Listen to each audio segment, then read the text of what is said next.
In this episode of the AVB Podcast, I've come all the way up here to the lovely Montreal, once again to the Fairmont Queen Elizabeth to sit down with the tea party. How's it going, fellas? Hey, Jay. How are you, buddy? Excellent. Thank you so much for joining me here. I know we're coming up on big dates for you guys. 30-year anniversary coming up next year, right? Mm-hmm. I'd like to kind of sit through and kind of walk through the whole history of the band with you guys. Let's start from the very beginning. When you guys first came together, because you guys all met in high school, right? You want to talk about the very early days of this coming together? Well, this boy and me, we had our first band together when I was 10, you were 11, right? Wow, okay. So this goes back to grade school. All right. You know, and then, so we would play in front of the whole grade school in the gymnasium, and, our dads would, load the gear and all that stuff, and then our dads stole our gear because then they started a band. So... And then first year of high school, we met Stuart. Stuart and I became really good friends, and we were just in and out of bands from that point on. And then Stu and I had a band called Stickmen that tried its hand up in Toronto, and Jeff was playing in a band called Vavoom in Detroit. And those two things didn't work out, and so I gave Burroughs a call, and it's like, let's put this together. And Stu went on bass, and I did my thing, took over the singing duties, and the rest is history. Where does, because you said you tried stuff out, so I'm from the Windsor music band scene, right? Mm-hmm. So when you guys say you tried stuff out and you're going across to Detroit, even in that day, that was something other than what everybody else is doing in those scenes. What takes you from playing in your high school to going, all right, let's make that move? I think the desire to accomplish something.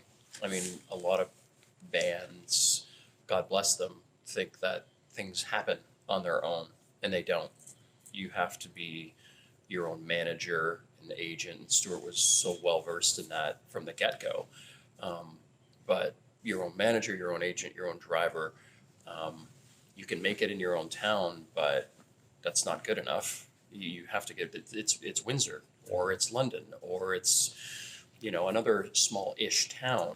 So you're not in those big towns that you really need to be discovered at, and that's sort of the route that we took, right? Once we had established ourselves in our hometown. Is that something that comes from the three or the two of you guys kind of sitting in your basements talking about this stuff, or do you have people in your lives that kind of were making you hip to all of this? Actually, I did want to add, in high school, we had forefathers there, a band called BFA, which was a reggae-based band, and they were writing originals, and their singer actually became one of Canada's top entertainment lawyers, and now he's the president of E1 Entertainment. So he obviously had his music business stuff together, but they inspired us because they were going up to London, releasing singles, and we just saw them, and they could do it. We could do it, so it's all possible.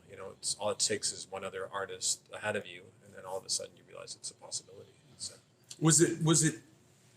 Were there clear roads for you guys? Like did you have paths that were kind of laid out for you, or did you kind of have to fight and find your own sort of pieces? The only path that was laid out for us was the 401. So that's pretty much it.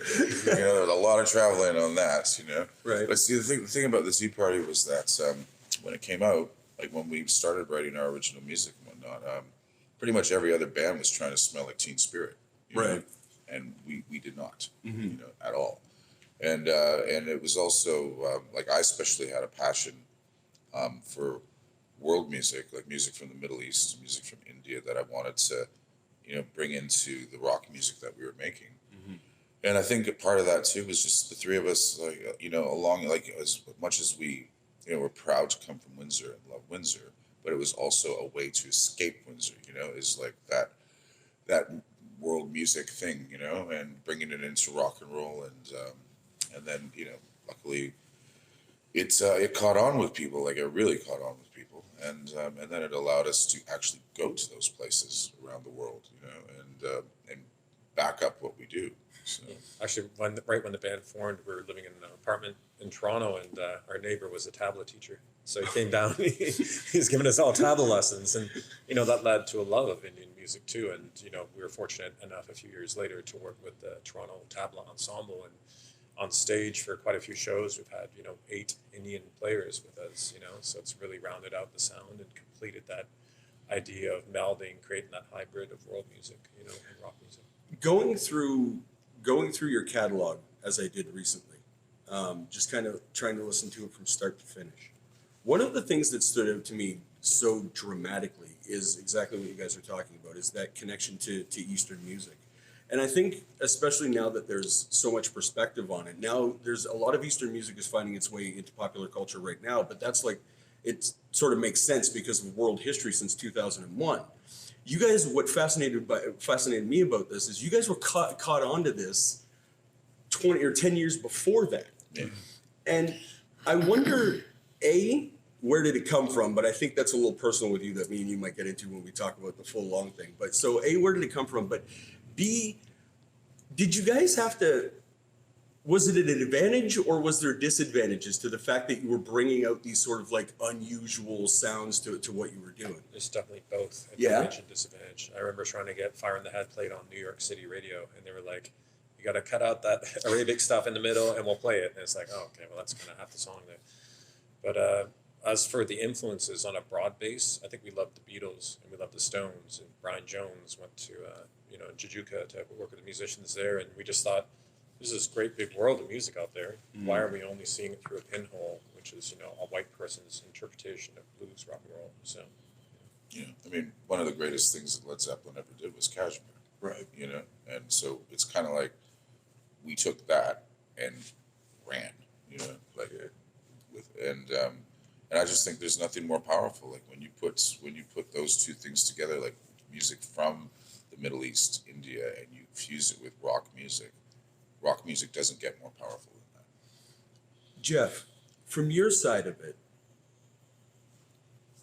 because the rhythms in Eastern music are maybe, okay, when we get into like microtones and stuff, yeah, that's like a whole mind-changing thing. But like the rhythms in Eastern music are so different than Western music, and the way you incorporate them in it is really interesting. Talk to me about your journey through that. The way I was incorporating the Western kit, so the traditional drum kit with all of those instrumentations, I would actually follow more of what was happening rhythmically with whatever Jeff was playing on whatever stringed instrument he was bringing forth, right? So you'll hear, instead of downbeats falling on 1, they're falling on 2, and starting the track with, a beat on the snare drum instead of the kick drum. So, we even had a hit, The Bazaar, that was essentially following a rhythmic pattern as opposed to your standard 2s and 4s. So for me, it was fun because, and it still is fun, because more often than not, drummers are you're the backbone, don't derive from the backbone. You're on your 2s and 4s in the snare and you're 1 and your 3s in the kick. But being in this band and only being a 3-piece, it enabled us to expand ourselves as much, be busy without being showy, and just be part of the song that much more as an atonal instrument, right?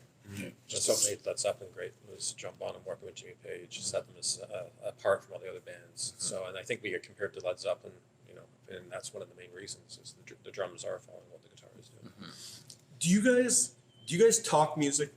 Like, when you get together and you're writing and you're doing your thing, is it just kind of like a feel, we're playing on some stuff, or do you spend time sort of having the philosophical discussions about what you're trying to do musically? I think It's both, I would say. It's both, yeah. But we always have like there'll be a reference, okay?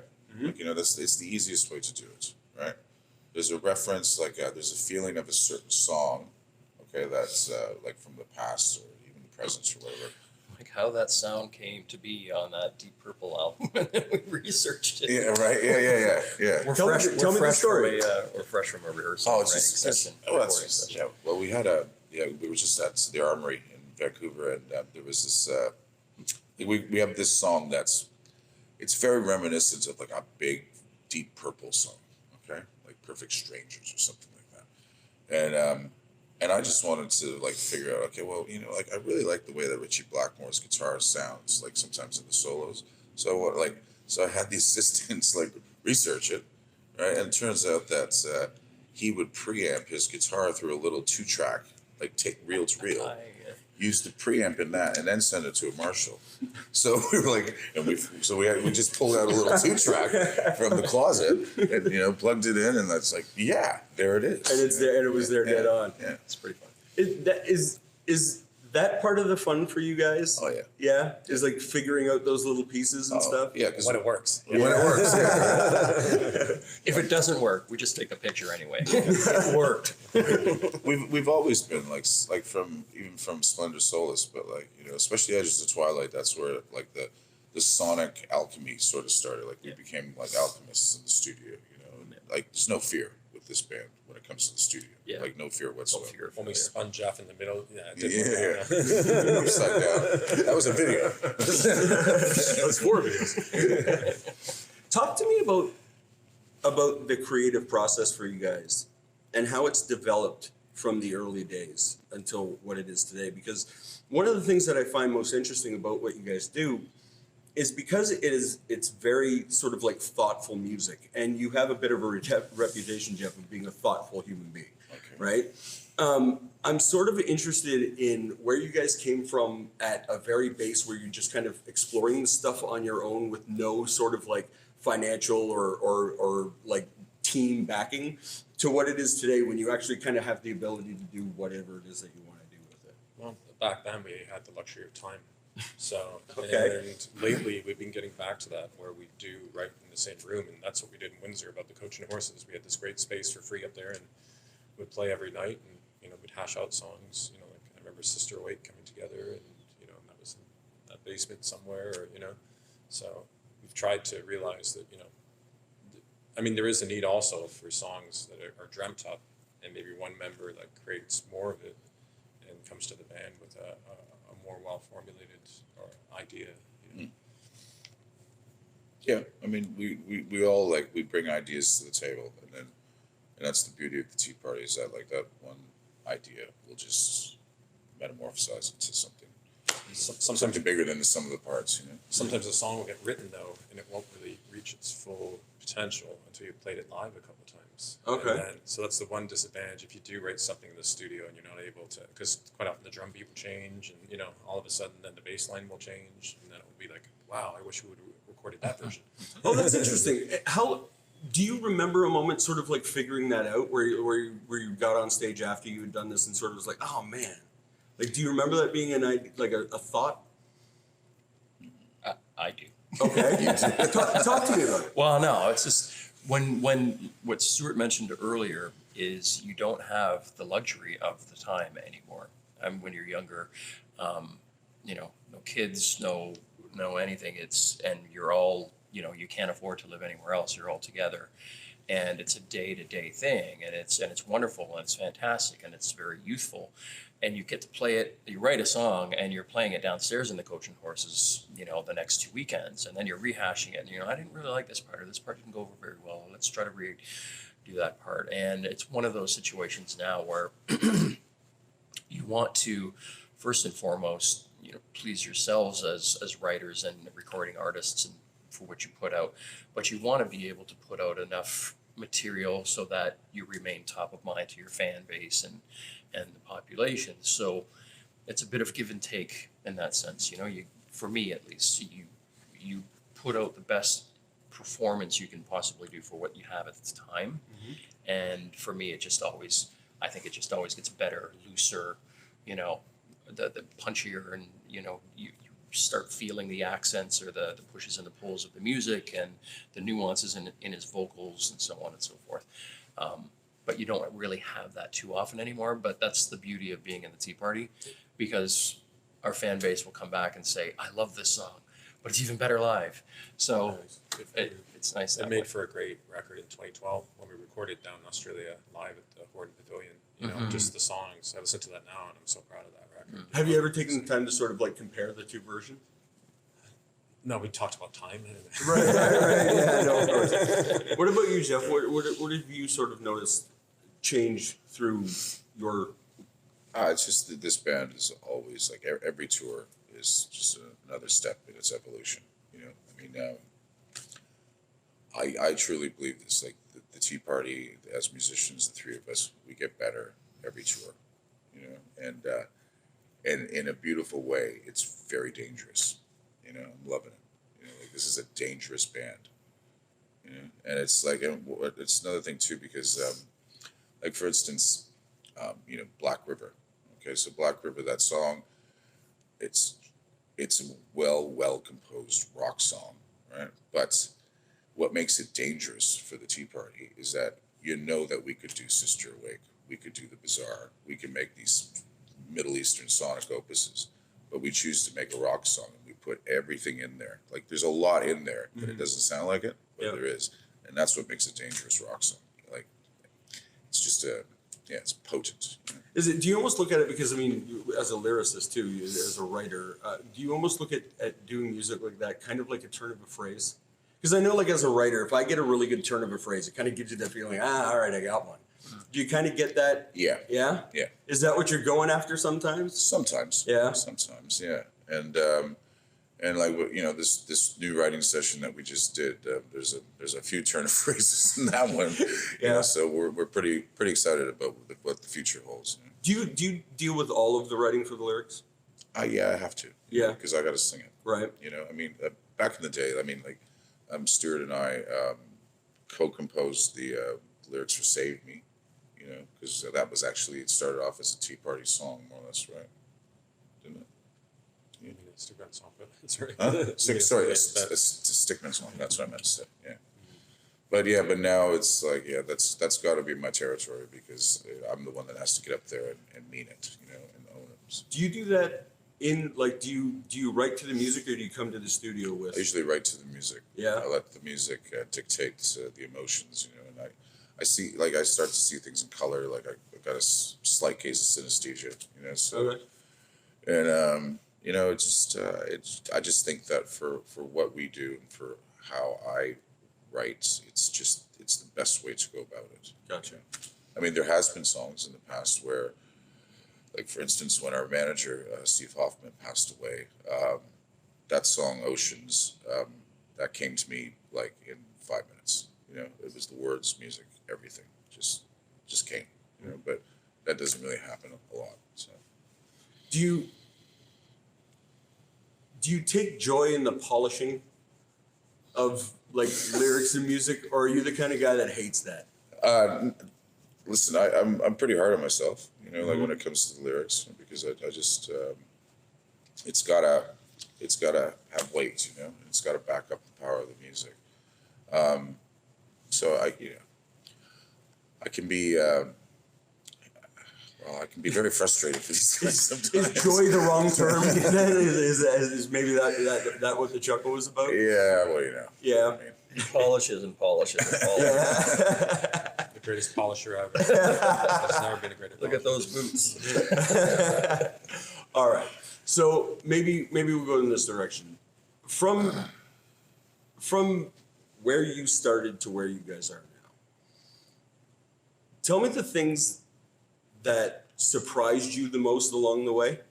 The things that sort of like came at you that you weren't expecting. And maybe some of the things that kind of hit right, maybe some of the things that you got right early on. You know what I mean? I was surprised personally when we got back together in 2012, how the fans had stuck by us and what our music meant to them. So I didn't think our music could impact someone's life as much as it affected some of the fans. So truly, that's true. For me, it was just totally out of the blue, how fast and furious the fire happened in Australia for the Tea Party and Remains. You know, so that was something that I don't think any of us expected, and it's so strong still. You know. Talk to me about that specifically, because I think that's one of the most fascinating things about the Tea Party, is, at least maybe not one of the most fascinating things, but it's one of the things that gets talked about at home, is the idea that, and I know you and I have had these kind of conversations where locally, like, it's tough to even get somebody to buy a ticket to, you know, a whatever, like, show up show. But you guys can fly the other side of the planet and have, I don't know what the numbers are, but thousands of fans show up like screaming outside of hotels. Talk to me about like the sort of like how you sort of balance that. Balance. We just don't take it for granted. That's Right. that's for sure. Because the Australian audience is very, very passionate, right? And open to anything. Okay. It gets misconstrued that it's Aussie pub rock and all that stuff, right? Well, there is that element there, but there's such an awareness of world music in Australia. The WOMAD Festival there in Adelaide, was a prime example of that. And I just think that's they love the imagination of the band and those soundscapes, and they just totally get lost in it. And It's embraced as opposed to criticized. So. Any capital city in Australia, without a doubt, I'll be walking down the street and people are going to recognize me. So it's nice, and I've made my home there now. And I've got two beautiful boys there. So Right. yeah. Do you have any sort of grasp on why Australia picked up on you guys They so have much? great taste. No, they do appreciate good music, and the radio station that was national there, Triple J, picked up on. I think "Save Me" was the first thing they played, and they followed up with "Gyroscope" and "Haven't Coming Down," and there are a lot of hits that got played nationally across Australia. And then we put on a great live show. So a lot of times people come curiously to see what the band's all about, and if you blow them away, then the legend grows. So. Yeah, I think there's something to do with the fact that and with no slight to any Americans, but we're not an American band, and our success in America is limited. So when we go there, we almost belong to them, and they like Okay. that. Like Jeff Buckley was always big there, but never embraced until posthumously in America. And just weird things like that. But I think they loved the fact that we would actually take the time to go there and continuously put on an amazing show from, the first show we ever did there in front of 20 people until 1 month after that we were playing in front of 220 people, and then now playing in front of thousands. I think they've kind of grown with us, and I think they like the fact that they can't believe everyone else doesn't get it. Right. from America to wherever. Are there other pockets that you get that same sort of feeling from elsewhere in the world? I know Buffalo, New York seems close to Canada, but it's probably our most rabid fan base. Really? Oh yeah. Bizarre. Yeah. And then Seattle, they don't get any Canadian airplay down there, so it was all based on us rocking out in Seattle and just see grown men, cheering at the top of their lungs on a Tuesday night. It's pretty moving. So, After 30 years, guys, one at a time. What's the standout? What's the when the lights are going out and the smile comes across the face? What's the memories from all of this that sort of stands out to you most? for me, Jimmy Page, Robert Plant in this town at the Forum, and Okay. having the audience give us a standing ovation for like 9 minutes at the end of our show, and just not getting off stage. Typically, you're at the warm-up act and you play your set and get off, but we just stood in the middle. It's like, they're gonna have to pull us off. And then meeting Jimmy Page, Robert Plant after, and Jeff, forming a bond and friendship with Jimmy, staying at Jimmy Page's house. But I'll let you talk to him about that maybe later. We'll do that in London. Sure, for sure. For me, I'd say standout was, walking into that rehearsal space again after 7 years of us being apart. That was probably like one of the most emotional things I've felt, except for like the birth of my sons. It was pretty emotional and pretty special. I want to get yours, but let me hold on to that because I got a very specific question about that. I'll get yours.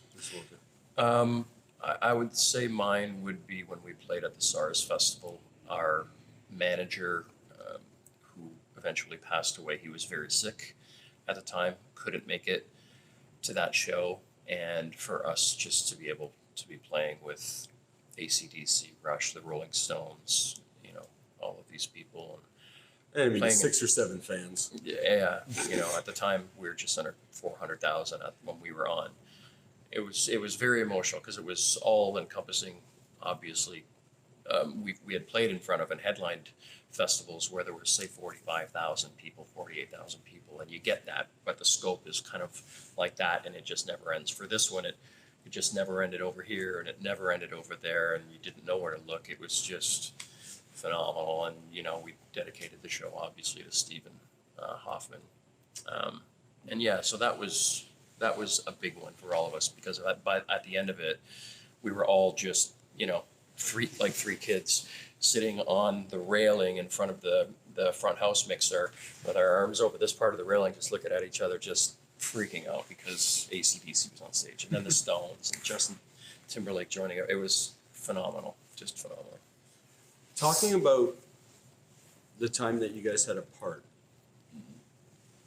I don't know. Was when the band first went into the break, was it a break or was it a split or was it a we've had enough of it, or like was there emotions connected to that? All of the above. Yeah. Yeah. Okay. So then all of those years later, those 7 years later, because I mean, nothing to this level, but I've had those collaborative moments when you work with people and then it doesn't quite go, it doesn't end up the way you thought it was going to go. And then there's all of those emotions that work towards it. But I've had those moments too, when you let all of that go. Mm-hmm. And it was really interesting to me that you brought that moment up as the one that stood up to you.